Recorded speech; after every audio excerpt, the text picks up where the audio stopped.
함께 읽겠습니다. 예수께서 제자들과 함께 바다로 물러가시니 갈릴리에서 큰 무리가 따르며 유대와 예루살렘과 이두메와 요단강 건너편과 또 두로와 시돈 근처에서 많은 무리가 그가 하신 큰 일을 듣고 나아오는지라.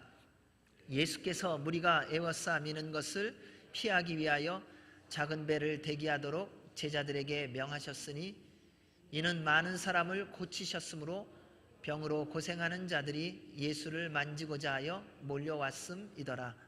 더러운 귀신들도 어느 때든지 예수를 보면 그 앞에 엎드려 부르짖어 이르되 당신은 하나님의 아들이니이다 하니 예수께서 자기를 나타내지 말라고 많이 경고하시니라.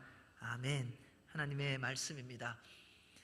예수님께서의 삶에 예수님께서 산 여정을 보면 예수님은 한 가지 길만을 가셨고 또 한 가지만을 보여주고 계십니다.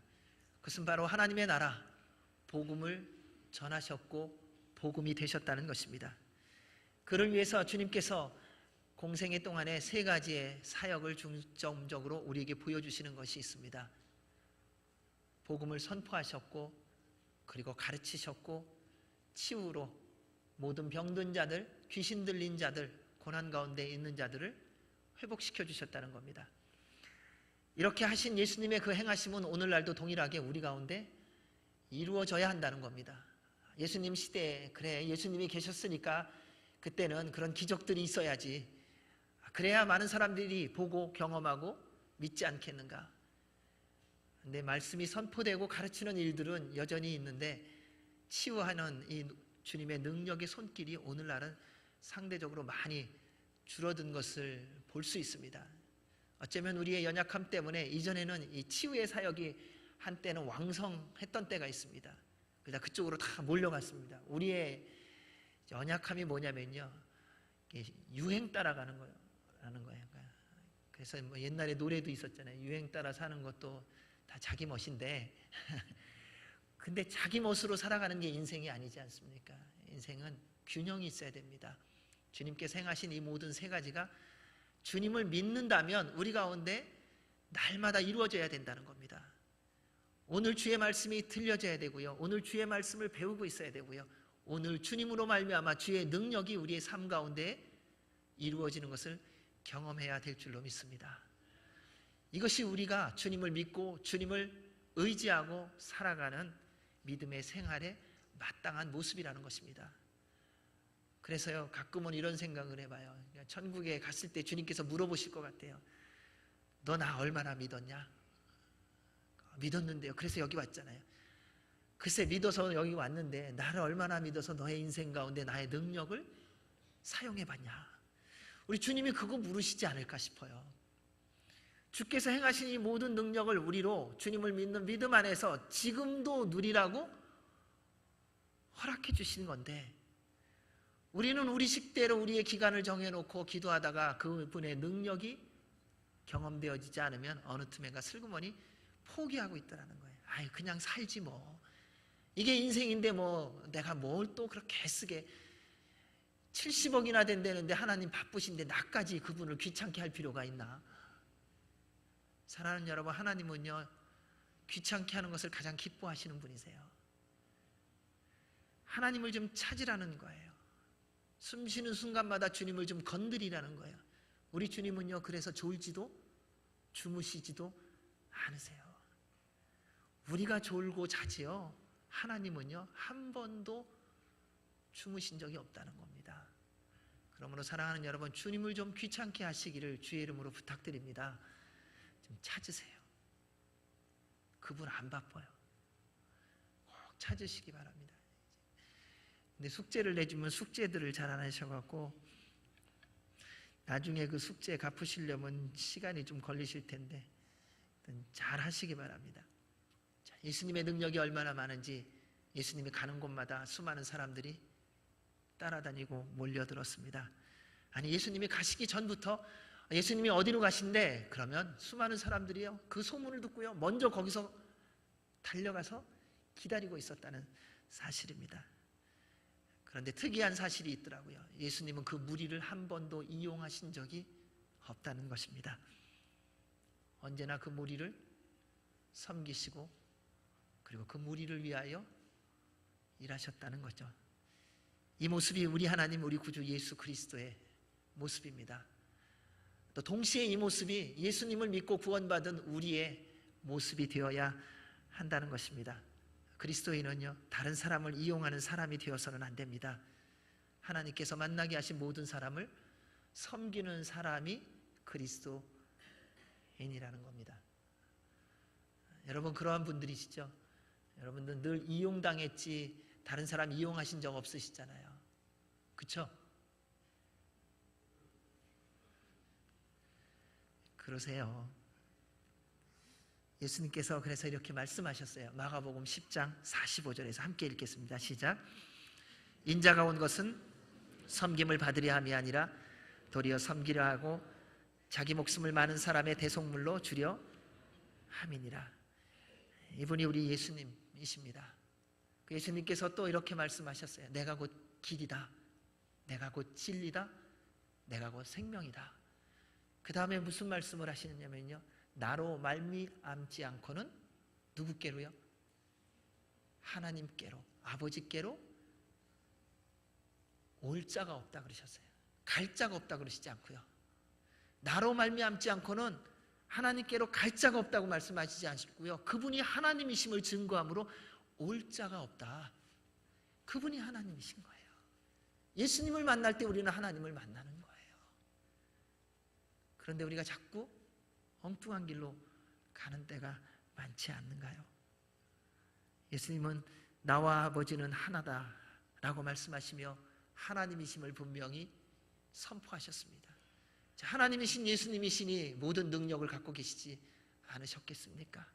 그 하나님이신 그 예수님이 우리를 위하여 이 땅에 오시고 우리를 섬기시는 분이 되셨습니다. 그럼에도 불구하고 그분은 보냄을 받은 자로서 철저히 하나님 아버지의 말씀과 뜻을 따라 순종하는 삶을 공생애 동안 사셨습니다. 어떻게 그렇게 하실 수 있었을까? 그분이 가장 강한 하나님이셨기 때문에요. 여러분 누가 가장 겸손한 줄 아세요? 가장 강한 자가 겸손합니다.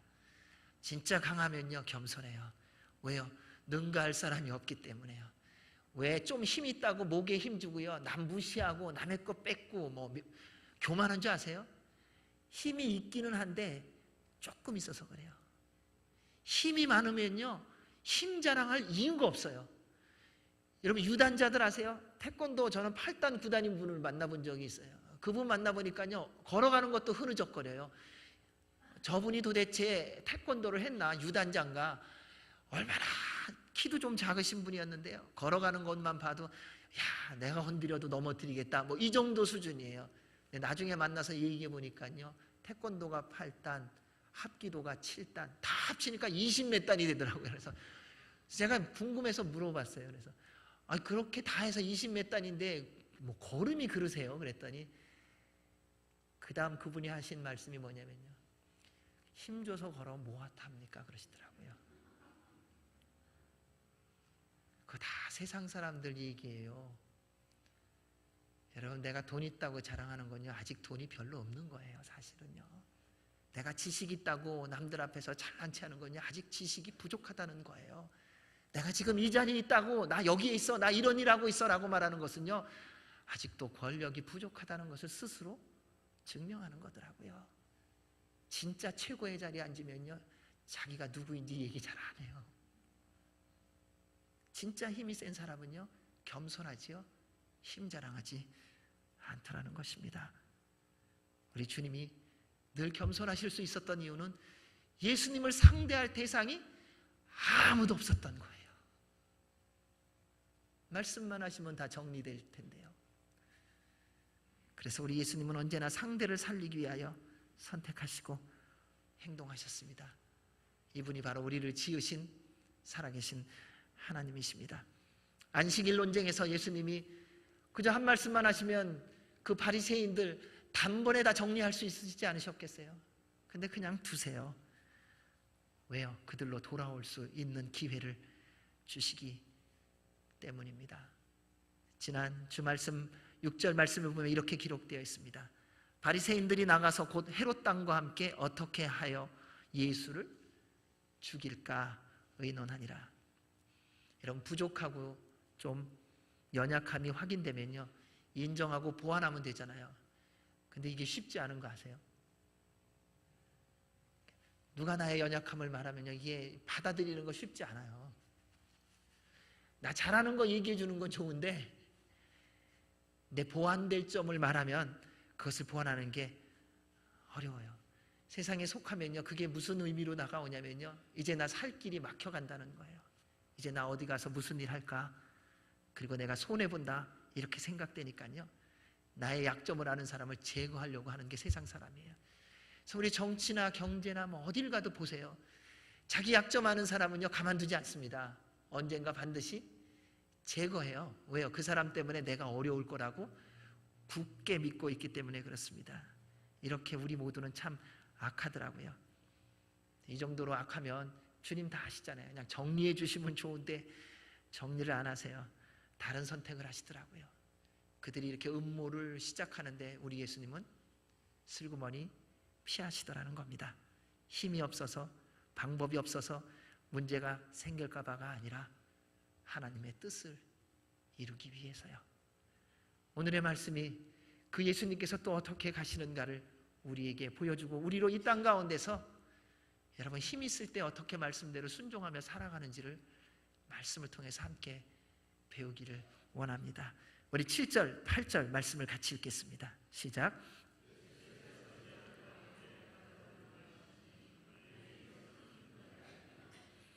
유대와 예루살렘과 이두메와 요단강 건너편과 또 두로와 시돈 근처에서 많은 무리가 그가 하신 큰 일을 듣고 나오는지라.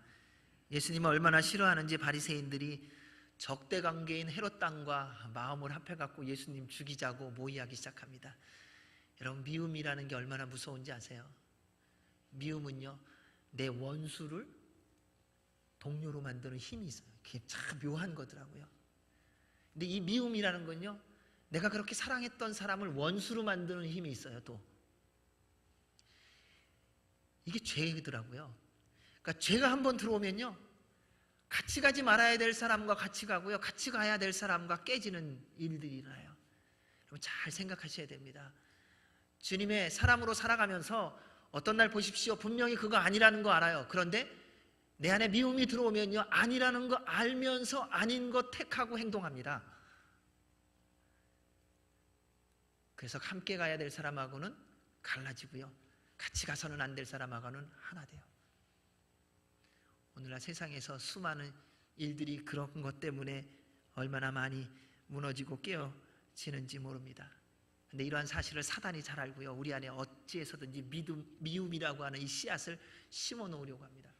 이 미움만 한번 심어지면요, 그 다음에는 기다리기만 하면 돼. 모든 거 다 정리돼요. 알아서 정리해요. 자, 부부 안에 미움이 들어왔어요. 제일 먼저 어떻게 합니까? 얼굴 안 봐요. 각방 써요. 그 다음에 집을 나가요. 그리고 서로 각자의 길로 가요.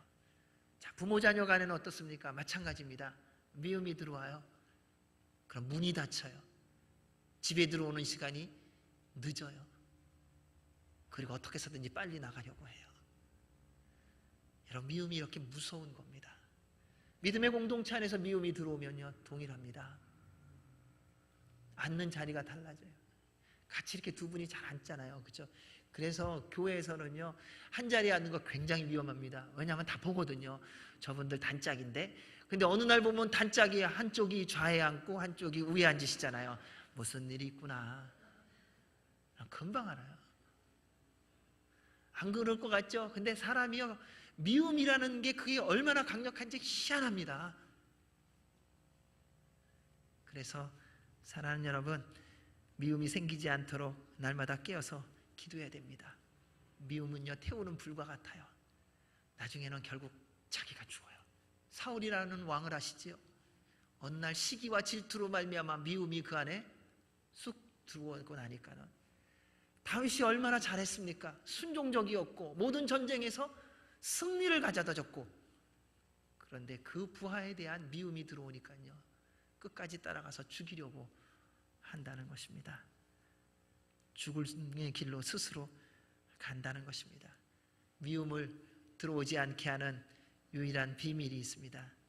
예수 그리스도의 십자가의 보혈에 잠겨 계시고 성령님 충만하신 거예요. 알아서 미움이 안 들어오는 거 아니에요, 여러분. 여러분, 누구 생각하고 있어 보십시오. 그럼요, 미움이 더 잘하는 거 아세요? 미움은요, 잘하는 속도가 기가 막히게 빠릅니다. 그것을 수장시켜야 돼요. 보혈에요. 확 집어넣어야 돼요. 집어넣는데 미움만 빼서 못 들어가요. 내가 같이 들어가야 돼요. 내 안에 미움이 있거든요. 내가 주님의 보혈에 들어가서 그 보혈에 좀 빠져서요, 죽을 때까지 좀 나오지 마세요. 그냥 죽을 것 같다고 다 나오시더라고요. 아니요, 거기서 죽어야 돼요. 주의 보혈에 잡는 거 죽어야 돼요. 주님의 보혈에 잡는 거 죽잖아요. 그러면 성령님의 충만함으로 다시 살게 해주시는 줄로 믿습니다. 그때 기적이 일어나게 될 것입니다. 예수님은 힘이 있으시다고 언제나 정면 돌파를 하시지 않으셨습니다. 오히려 바리새인들을 위하여 현장을 피해 주셨습니다. 힘과 능력과 지혜의 부족이 아니라 사람이 상상할 수 없는 힘과 능력이 있으셨지만 그들에게 살 길을 주시기 위한 것이었습니다. 이처럼 우리 모두는 주님을 닮아가며 살아야 합니다. 그래서 주의 이름으로 부탁드립니다. 여러분, 연세가 좀 있으세요. 근데 저희들이 50년을 빼고 나니까는 다 젊어지셔서 이제는 힘이 있으세요. 그 힘을 주님의 영광을 위해서 사용하시기 바랍니다. 사랑하는 여러분, 여러분의 경험을 하나님의 뜻을 이루어가며 사용하시기 바랍니다. 지금까지 주님이 보고 배우게 한 모든 것들, 주님의 말씀을 이루어가며 사용하시기를 주의 이름으로 부탁드립니다. 그것이 주님의 뜻이기 때문에 그렇습니다. 8절을 보면 예수님께서 가시는 모든 곳에 큰 무리가 따른 이유를 알려주는데요, 그가 하신 큰 일을 듣고 나왔다, 이렇게 말합니다. 무리들이 몰려온 이유는 분명합니다. 예수님께서 모든 병든 자들을 치유하셨기 때문에, 예수님이 필요해서 온 거예요. 사람들은 자신의 필요에 따라 예수님을 찾을 뿐입니다. 예수님이 하나님의 아들이고 그리스도라는 것을 깨닫고 믿고 찾은 것이 아니라, 예수님은 내가 필요해. 왜? 내가 병든 거 나아야 되니까. 내가 마음이 상한 거 치유받아야 되니까. 내가 지금 갖고 있는 이 갈등을 해결받아야 되니까. 그래도 주님을 찾는 것 중요합니다. 여러분, 무엇 때문에 찾느냐가 아니라 정말 중요한 것은 예수 그리스도를 찾느냐 하는 거예요. 인생에 문제가 있을 때, 갈등이 있을 때 얼마나 많은 사람들이 점쟁이한테 가는지 모릅니다. 인생의 앞길이 어떻게 가야 되는지 모르겠다고 주님 앞에 나와 구하고 죽게 묻는 것이 아니라 세상을 향하여 나아가 점쟁이, 용한 점쟁이를 찾아가요. 그리고 거기다가 점 보는 값도 얼마나 많이 주는지 몰라요.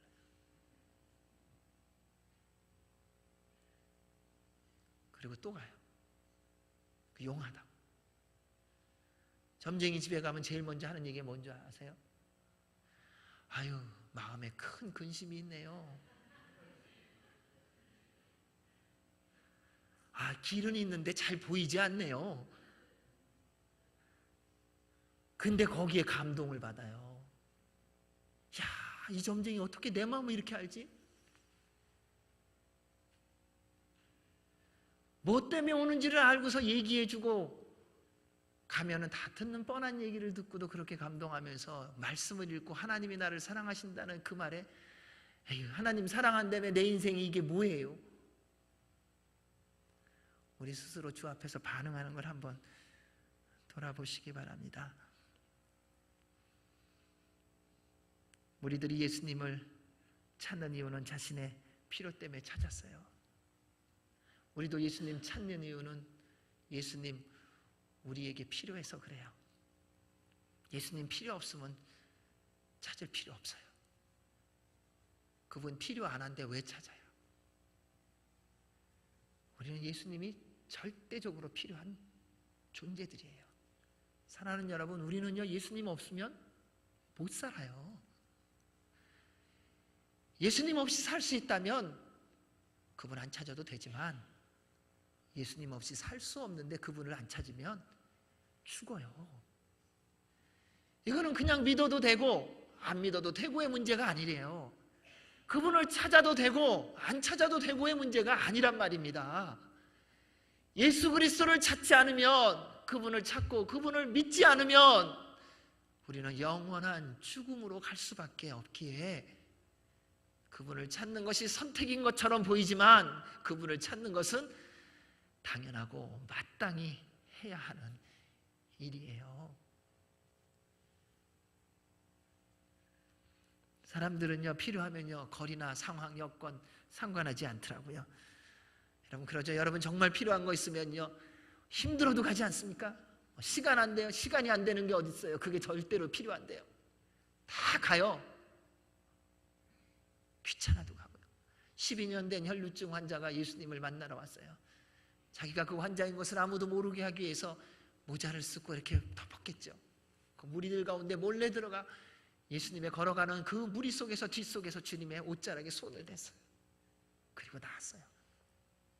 그 여인에게 마지막 보루, 마지막 희망, 마지막 소망이 예수님의 옷자락이라도 만지는 거였어요.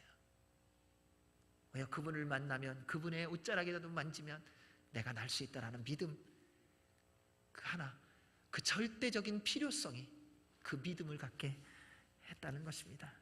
그리고 그 믿음대로 치유를 받았습니다.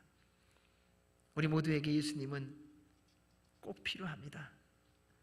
조금 전에 말씀을 나눈 대로 예수님 없이는 살 수가 없기 때문에요. 그래서 요한복음에 보면 우리 주님께서 주신 말씀이 있습니다. 하나님이 세상을 이처럼 사랑하사 독생자를 주셨으니 이는 저를 믿는 자마다 멸망치 않고 무엇을요? 영생을. 거기에 다른 거 두시지 않았어요. 내가 사랑하는 내 아들을 줬다, 너희들에게 보냈다. 누구든지 나의 아들 독생자 예수 그리스도를 믿는 자는 멸망치 않고 권력을 얻겠다, 명예를 얻겠다, 건강을 얻겠다, 재물을 얻겠다, 인간관계가 좋아지겠다, 이런 말씀을 하시지 않았습니다. 우리 주님이 하신 말씀은 딱 한 단어예요.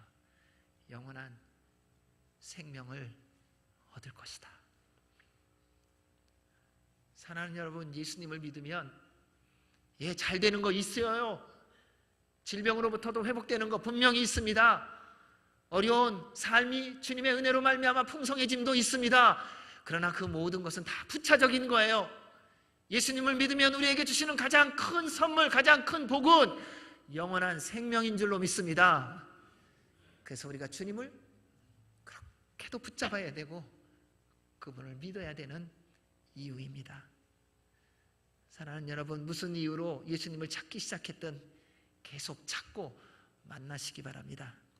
시작은 전적인 나의 개인적인 필요로 만나는 것 같았을지라도 곧 주님께서 여러분을 부르시고요, 깨닫게 해주시고요, 믿음 주셔서 주님을 믿게 하셔서 영원한 생명을 누리게 해주실 것입니다. 그래서 예수님 찾는 게 중요해요.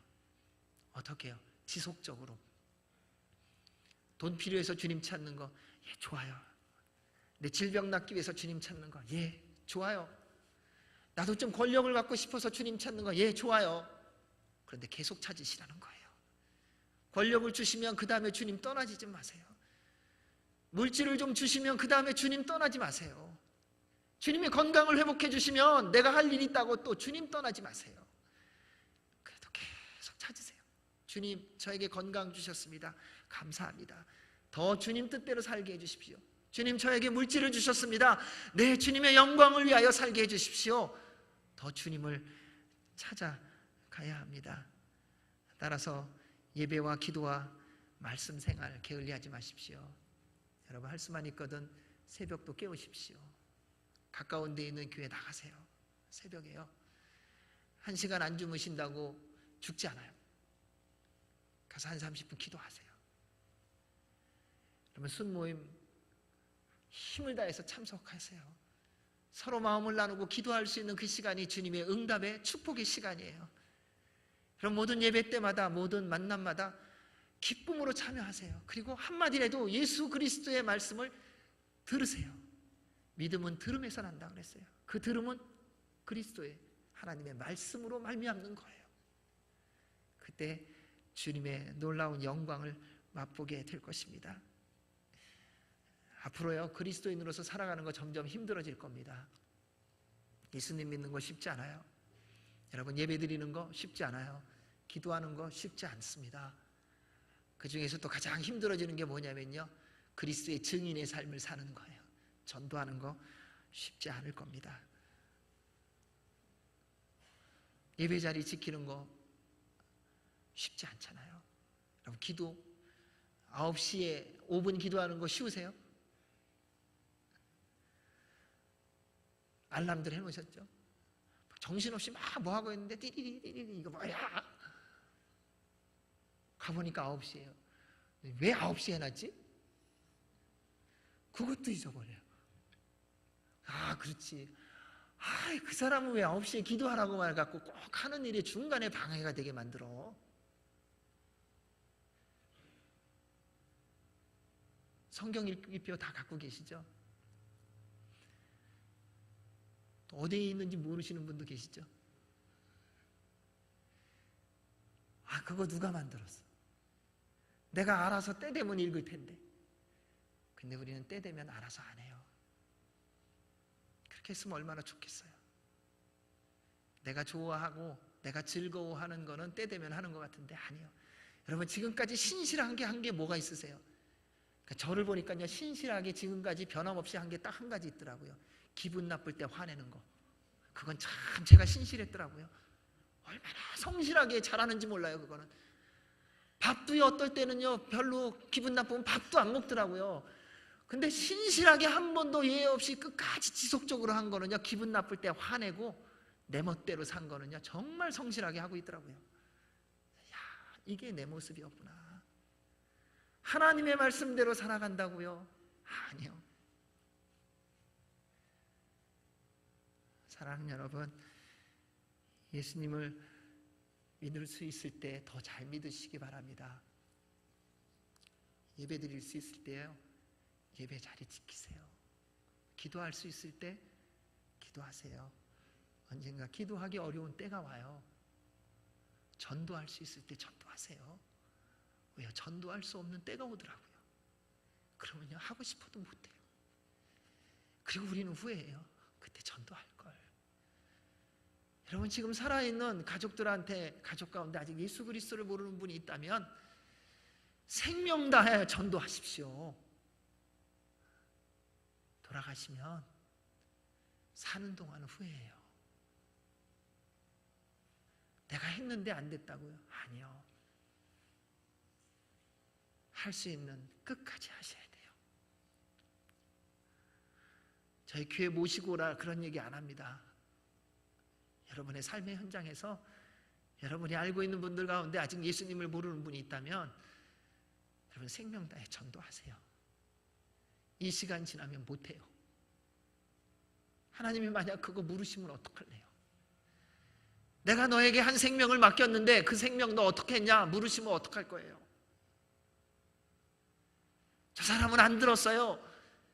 안 들은 건 네가 어떻게 하냐 그러면 어떡하실래요? 제가 30년 동안 했어요. 하나님이 더 하라고 하세요. 여러분, 지금이 전도할 때예요. 지금이 기도할 때고요. 지금이 말씀을 읽을 때고요. 지금이 예배할 때예요.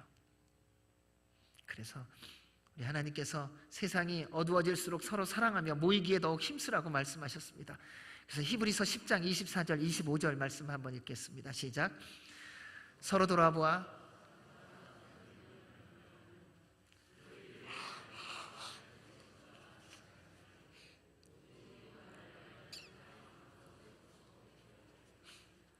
사랑하는 여러분, 이제 힘써서 예배 자리 지키시고요, 기도의 자리 지키시고요, 특별히 그리스도인의 증인의 자리 꼭 지키시기 바랍니다. 기분 나빠도 전도하세요. 주의 이름으로 꼭 부탁드립니다. 저 사람과는 천국 나 안 가겠어. 그래도 그 사람한테 전도하고 가지 마세요. 여러분 안 가는 건 여러분 자유예요.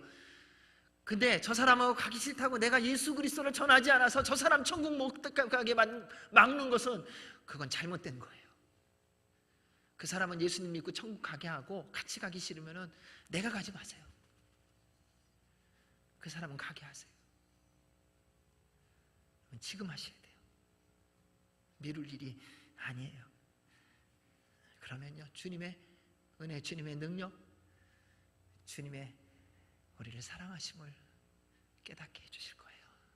그리고 주님과 더 친밀해지고요, 더 주님을 닮아가는 은혜가 있게 될 줄로 믿습니다. 우리 9절 10절 말씀 읽겠습니다. 예수께서 무리가 에워싸미는 것을 피하기 위하여 작은 배를 대기하도록 제자들에게 명하셨으니 이는 많은 사람을 고치셨으므로 병으로 고생하는 자들이 예수를 만지고자 하여 몰려왔습니다. 예수님은 무리가 몰려오자 그들에게 말씀을 전하실 수 있도록 작은 배를 띄우라고 준비시켰습니다. 왜냐하면 10절 말씀에 있듯이 병으로 고생하는 사람들이 예수님을 너무 만지려고 몰려왔기 때문에 말씀 전함에 방해받지 않으시려고요. 상식적으로 보면 맞는 얘기인데 이 말씀을 다시 한번 보니까요, 왜 능력 많으신 예수님께서 또 배를 타셨을까? 그냥 물 위로 걸어가시면 되는데, 파도 위를 걸으신 적이 있으시잖아요. 그럼 많은 무리가 몰려오면은 너네 나 좀 봐라. 그리고 그 바닷가로 가셔갖고요, 그 물 위에서 쓰셔갖고 무리들은 못 올 거 아니에요. 다 해갖고 왔다 갔다 하시면서 말씀을 전하시면 얼마나 많은 사람들이 더 능력의 말씀이라고 믿고 그분을 따랐을까. 그런데 우리 주님은 작은 배를 띄우고 배를 타셨습니다. 자신을 드러내기 위해서는 능력을 사용하지 않으셨습니다. 모든 능력은 하나님의 영광, 하나님의 뜻을 이루어감에 사용하셨어요. 이것이 우리 주님의 겸손과 순종의 모습입니다. 이것이 바로 그리스도인의 겸손과 순종의 모습이어야 됩니다. 사랑하는 여러분, 여러분이 가지고 있는 지금 모든 것들, 그것이 무엇인지는 여러분이 아실 거예요. 그래서 하나님의 영광을 위해서 사용되어지시기를 주의 이름으로 축원합니다. 그때 주의 나라가 확장되어질 것입니다. 11절 12절 말씀 읽겠습니다. 시작.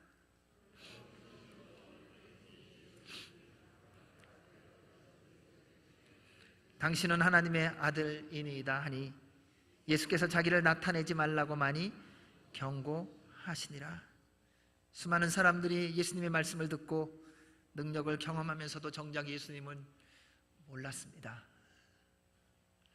그런데 그 수많은 무리들 가운데 예수님을 유독 아는 존재들이 있었어요. 누구예요? 귀신들이에요.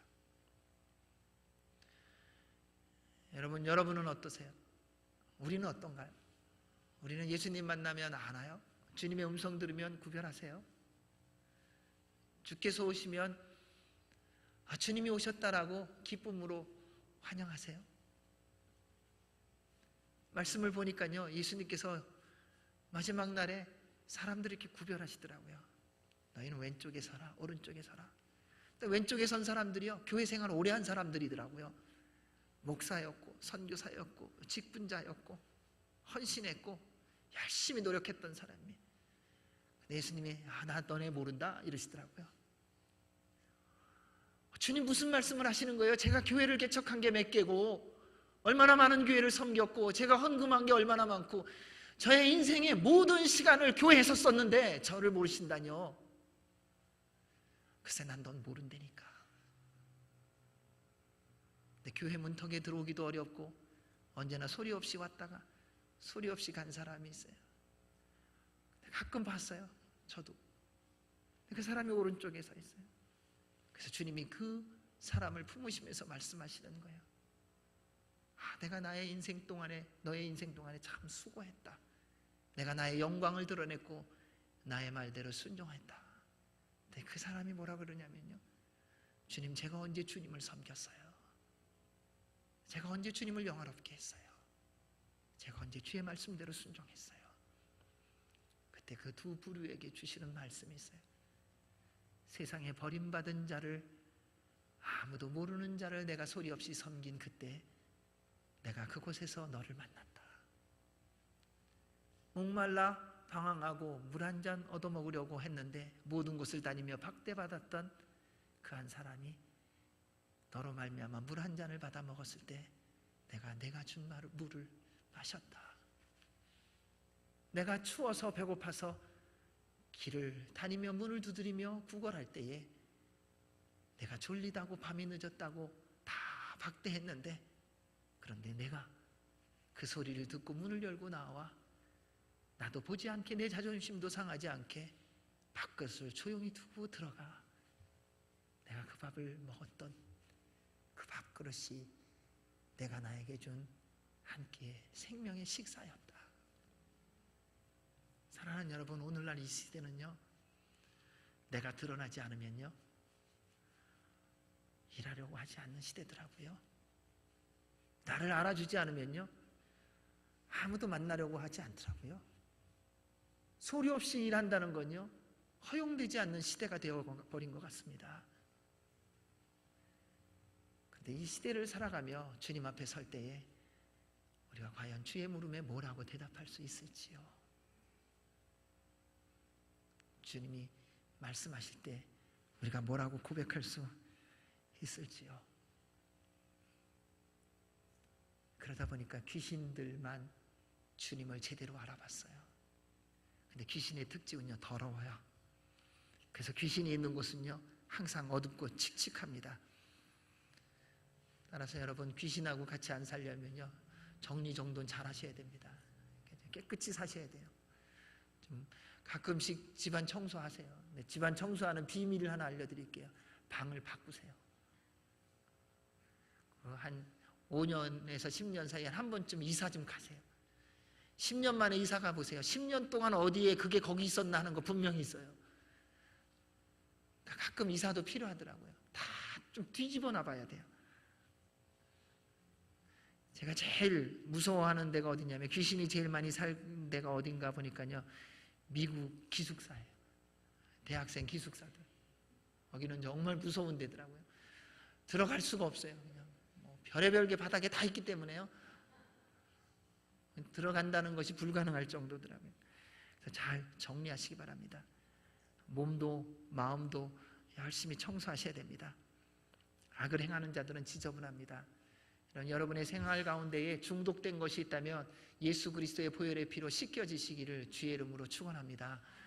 여러분, 술도 씻겨지시고요, 담배도, 마약도, 도박도, 또 남한테 거짓말하는 것도, 이것도 거짓말도 중독이더라고요. 가만 생각해 보니까요 사기치잖아요 계속. 그러니까 욕심 부리는 거 이런 거 다 십자가의 보혈의 피로 씻겨지는 사순절이 되시기를 주의 이름으로 축원합니다.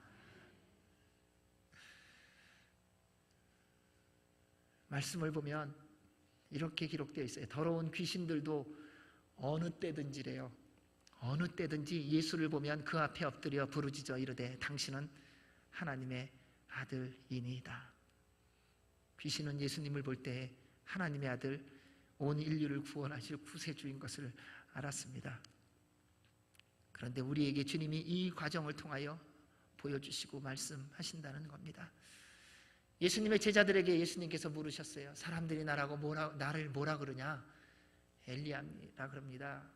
선지자 중에 한 사람이라고 합니다. 세례 요한이 다시 왔다고 얘기합니다. 여러 가지 많은 얘기를 해요. 왜요? 그동안 능력 있다고 생각하고 말했던 사람에 대한 한 사람 한 사람 이름을 거론하는 것입니다. 그러니까 그 다음에 예수님이 진짜 하고 싶은 게 있어요. 그러면 너희들은 나를 누구라고 생각하느냐? 근데 그때 베드로가 대답합니다. 뭐라고 대답합니까? 주는 그리스도시요 살아계신 하나님의 아들입니다. 자, 그랬는데 예수님께서 대답하시는 게, 이야, 너 나하고 좀 따라다니더니 너 경력 붙었구나. 너 참 잘하는구나. 야, 베드로 역시 내 제자 맞다. 이렇게 말씀하시지 않으세요. 우리 주님이 이렇게 말씀하십니다. 우리 마태복음 16장 17절 같이 읽겠습니다. 시작. 예수께서 대답하여 이르시되 이를 내게 알게 한 이는 혈육이 아니요 하늘에 계신 내 아버지시니라. 주님의 마음에 꼭 드는 대답을 했는데 주님의 그 다음 대답은요, 야 베드로야, 내가 볼 걸 제대로 보고 들을 걸 제대로 듣고 잘 배웠구나 라고 말씀하시지 않고, 바요나 시몬아 내가 복이 있도다, 그렇게 고백한 게 먼저 복인 것을 알려주십니다. 그리고 이를 깨닫게 하고 알게 하고 고백하게 한 이는 내가 아니라 하나님이시다. 사랑하는 여러분, 우리가 고백하는 하나님의 아들 그리스도 주라고 하는 고백은요, 내가 듣고 보고 배워서 하는 것이 아니라요, 우리 안에 성령님이 계실 때에만 고백되어지는 줄로 믿습니다. 내 고백이 아니에요. 내 안에 성령님이 계실 때에만 나올 수 있는 고백인 거예요. 그래서 확실하게 할 수 있는 게 뭐냐면요, 힘들고 어렵고요, 마음 상하고 그리고 불편할 때예요, 예수님 누구라고 생각하세요? 누가 옆에서 물어봐요. 뭐라고 대답하세요? 그것도 몰라요? 대답 안 해요. 우리 하나님의 아들이라고 고백 안 합니다. 그분이 나의 구주라고, 나의 생명이라고, 나의 길이라고 얘기 안 합니다. 고백이 그렇게 쉬운지 아세요? 아니요. 그럼 부부싸움 할 때, 아니면 부모하고 자녀하고 딴 사람하고 막 교회에서 한번 실습해 봐야 될 것 같아요. 어떨 때는 어느 분 두 분이 이렇게, 왜 기분 나쁜 분들은 눈빛만 봐도 알잖아요. 그럼 한번 물어보세요. 그래, 두 분이 이렇게 막 한참 싸우고 난 다음에 그냥 확 돌아서고 갈 때 그 가만히 지켜보다가 따라가세요. 가서, 아, 집사님, 예수님이 누구세요? 한번 물어보세요. 어떻게 대답이 나오나? 싸움 나죠.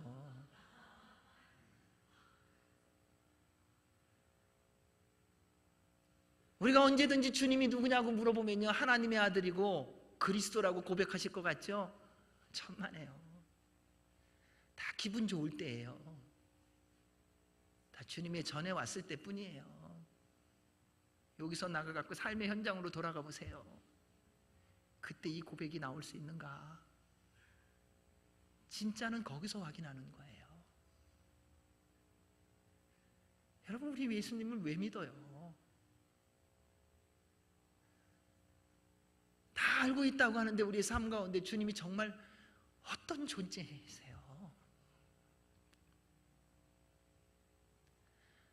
저는 예수님을 믿으면서 제 자신을 오늘 아침에도 이렇게 거울 보다가 그런 생각이 들더라고요. 하나님, 제가 참 뻔뻔합니다. 뻔뻔한데 세월이 가니까는 얼굴이 두꺼워지면서 뻔뻔해지네요. 이거 어떻게 하면 좋아요? 뻔뻔한 것을 깨닫지 못할 만큼 뻔뻔해지고 있는 이 죄인을 어떻게 하면 좋아요? 주님, 마르는 기름 바르듯이 번지르르하게 하는데 삶 속에서는 이렇게 뻔뻔해지는데 어떻게 해요?